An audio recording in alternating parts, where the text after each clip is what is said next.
You can follow the lyrics and the text of the song in the booklet. You should find the lyrics there.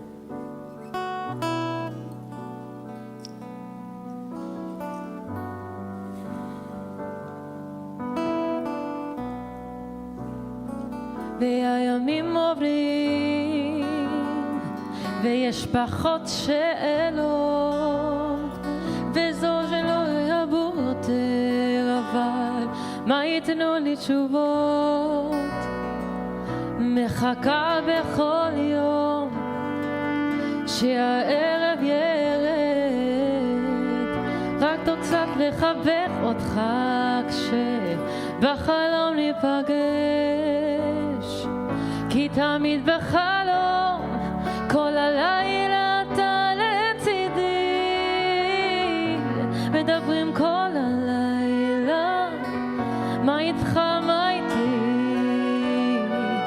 הוא מבטיח לבוא הוא שואל עד מתי תחכי ואז שוב מתעוררת בם איתך לבדי למה לא תבוא לי ביום למה זה תמיד בחלום כמו שהיינו פשוטים דרישת שלום מחיים אחרים למה לא תבוא לי היום מאז הזמן עומד במקום כמה כולם מחכים דרישת שלום מחיים אחרים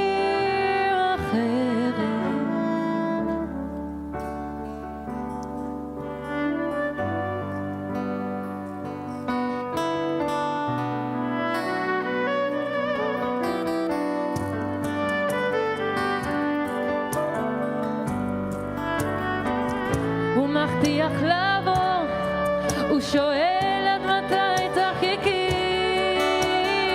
ואז שוב מתעוררת, במבחר לבדי. הוא מבטיח לבוא, הוא שואל עד מתי תחכי, ואז שוב מתעוררת, במבחר לבדי. למה לא תבוא לי ביום? למה זה תמיד בחלום? כמו שהיינו פשוטים, דרישת שלום מחיים אחרים. למה לא תבוא לי היום? מאז הזמן עומד במקום, כמה כולם מחכים, דרישת שלום מחיים אחרים.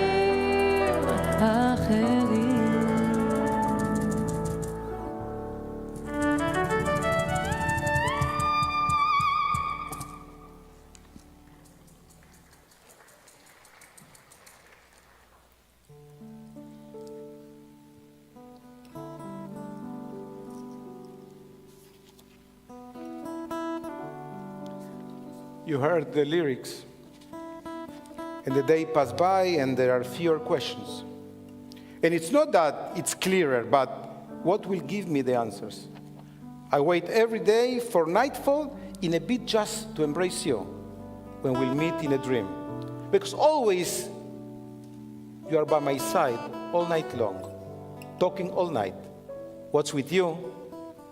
What's with me? And you promise to come and ask until when you will wait and awake again in the bed next to me. Why won't you come to me during the day? Why is it always in a dream, like we were simple, regards from another life? Why don't you come to me today, since then time stands still? How much everyone waits, regards from another life. So I'm sure you never heard the song, because the song is 3 days old. It was written by Idan Reichel, a highly talented musician and composer, and he explains how this song came to life. Dekel Chen, the wife and mother of the daughters of Sagi Dekel Chen, who was abducted from Nir Oz on October 7th, told me in one of our meetings about a ritual she has. Every evening, she waits for the night to fall, almost preparing herself for a date, knowing that in her first dream, she will meet him.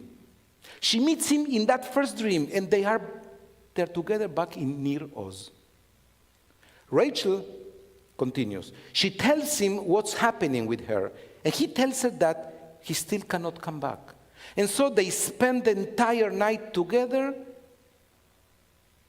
In the morning, she wakes up again to raise their 3 daughters. The youngest of them was born 2 months after he was abducted.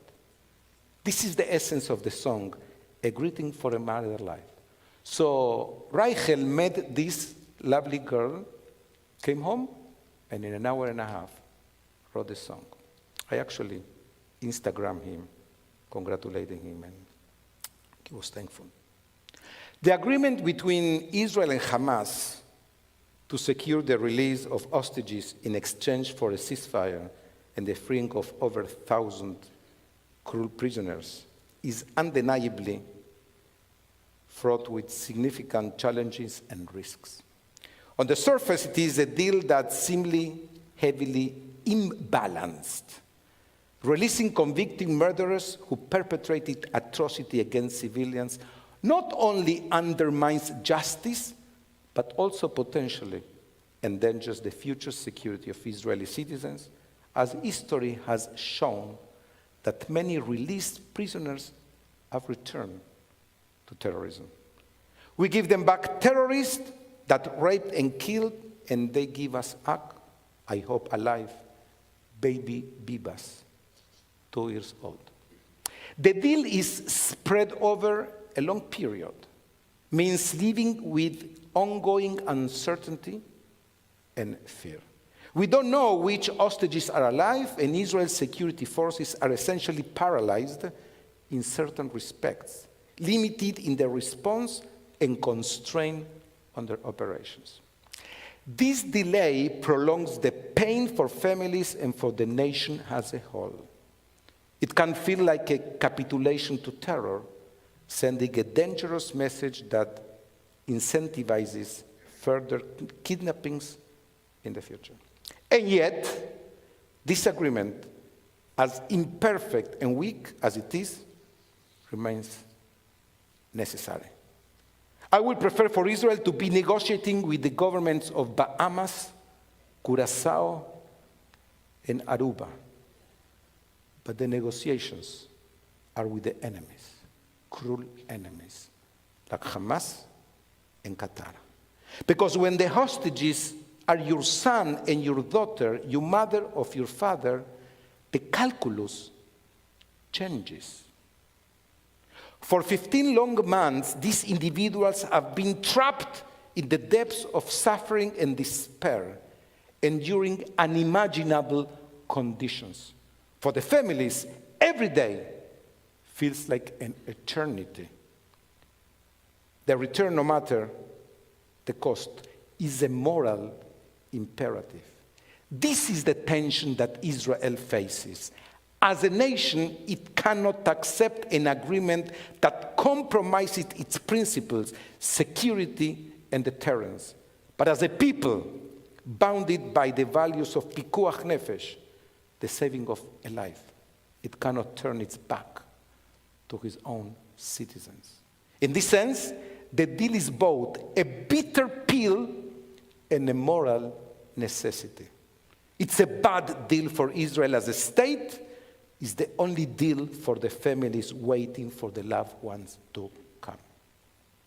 And sometimes, as a people committed to life above all, that is a burden Israel must bear, with the hope that it can emerge stronger and more united in its resolve to protect its citizens.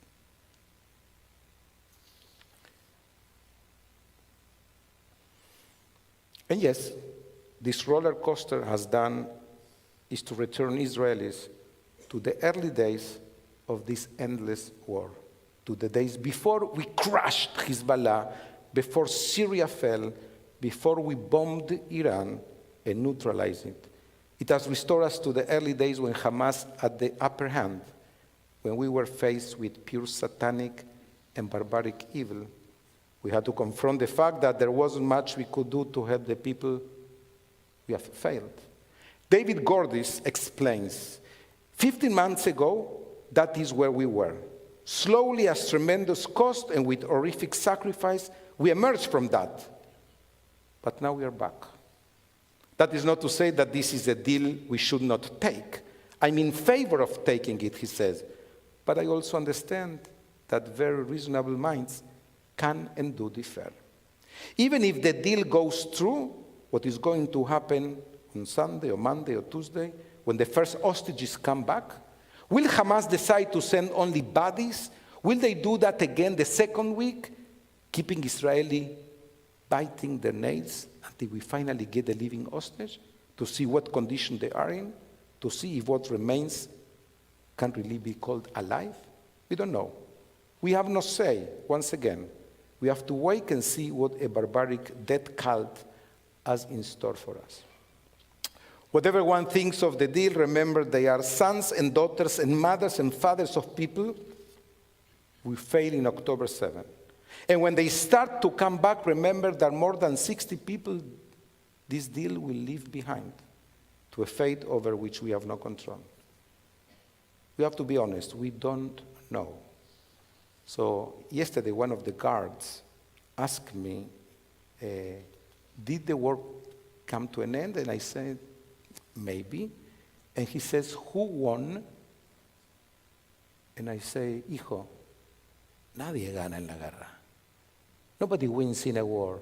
No, but they are celebrating, Rabbi. I said, listen, if your city is 75% destroyed, if you don't have food, and you don't have water,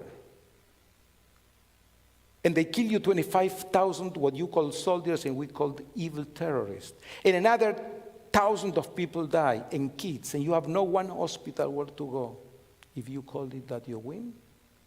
So Israel won? I said, I don't know. We have so many more people in our cemeteries. Nobody won. Nobody won.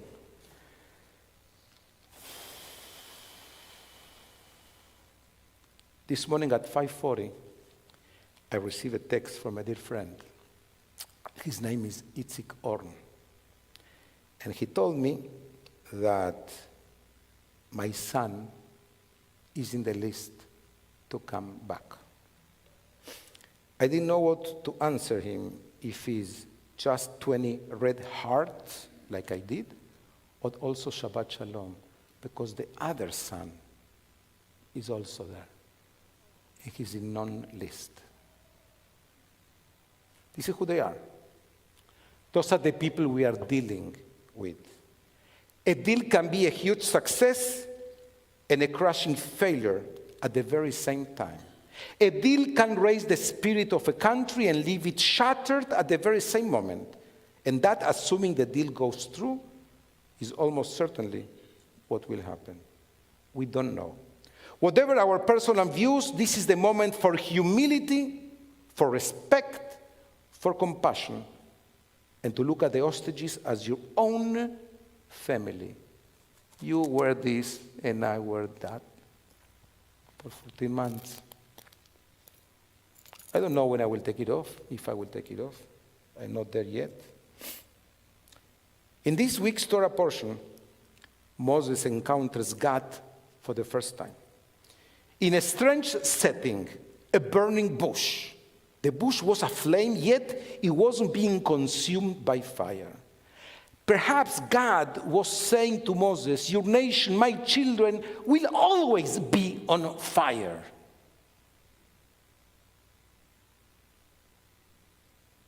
Even if, God forbid, the fire will be one of pain and destruction, the Jewish nation will never be consumed or defeated.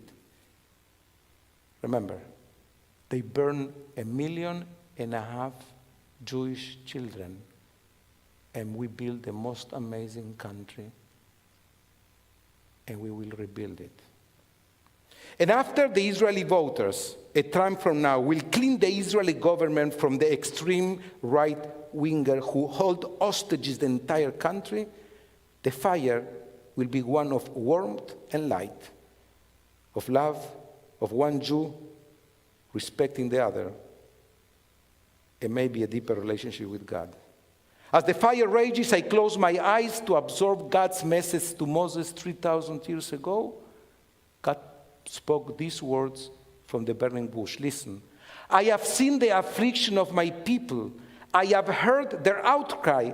I am aware of their pains. I have come down to rescue them and to take them up from that land back to Israel.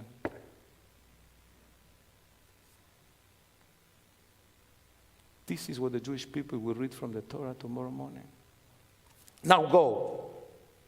You will take my people out of Egypt. And we say, go Israel. Bring them out of Gaza. Pay the price. We are with you. We are with you. We are with you. Why won't you come during the day? And the day passed by and there are fewer questions and it's not clearer. But who will give me answers? Let me tell you a story. Her husband is in the list. He's coming. He's in the list of the first 33 hostage. She hoped it will be a body and not a casket. I hope too. Between now and then, let's pray that Ayamim Acherim, those days that she had before, she will have it again. She will have it. We will have them. And the entire world of good people will have it back. Am Yisrael Chai. May the people of Israel continue to go from strength to strength. And repeat with me. Beyachad, Nenatzeach. I don't know what Nenatzeach means. What I do know is that Netzach means eternity. And the Jewish people, believe me, the Jewish people always come back. That's the eternity of God. This was said 3,000 years ago in a burning bush, and it says again tomorrow morning, and we say it as a nation.